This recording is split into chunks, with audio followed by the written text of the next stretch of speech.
থেকে চোর তুই। চোখের জল আর কোনো দিন শুকোবে না।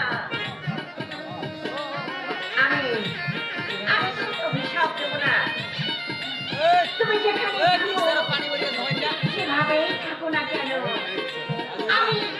আমি যত দূরেই থাকি না কেন, তোমার জন্য ঠাকুরের কাছে আমি গায়ে মনোবাদ তোমার মঙ্গল কামনা করবো।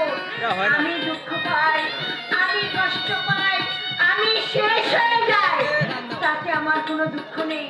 কিন্তু যাকে তুমি অগ্নিনারায়ণ সাক্ষী রেখে ঘরে আনছো, সেই সেই মেয়েটাকে তুমি কষ্ট দিও না। আমি ভুলে যাব, আমি সব কিছু ভুলে যাব, আমি সব কিছু ভুলে যাব।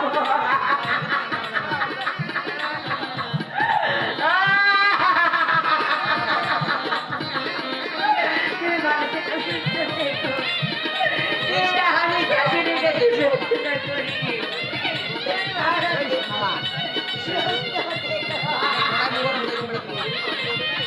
বাহিরে হতভাগিনী, তোর ভালোবাসা তুই একটা অপাত্রে দান করেছিলি, তাই তো আজ চোখের জলকেই তোকে সাক্ষী করতে হলো। আমি জানতে চাই জলাশয় দশমের অর্থ কি? অর্থ? কিসের অর্থ? ভাই বোন বলে চুক্তি করে আমার সম্মান নষ্ট করতে পেরেছো, আমি কিছুই বুঝি না।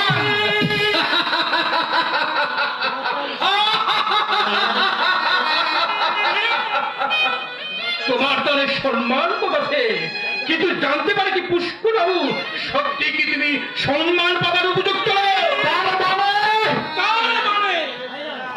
সামনে গিয়ে যাবো, তোমার কুচ্ছিত চরিত্রের প্রতিচ্ছবি তুমি নিজেই দেখতে পাবে, বুঝতে পারবে তুমি কতটা নিচে নেমে গেছো, কত হীরা আগামী দিনের জন্য অপেক্ষা করছে। সম্মান পেতে গেলে সম্মান দিতে হয়। তুমি কি পেরেছো তোমার পিতৃতুল্যতার সম্মান রাখতে? পেরেছো তোমার প্রিয়ার চোখের জল সম্মান দিতে? এই জগতে আপনজনকে কাঁদিয়ে কোনদিন বড় হওয়া যায় না। তুমি তোমার দাদার বুকে তুলে দিয়েছো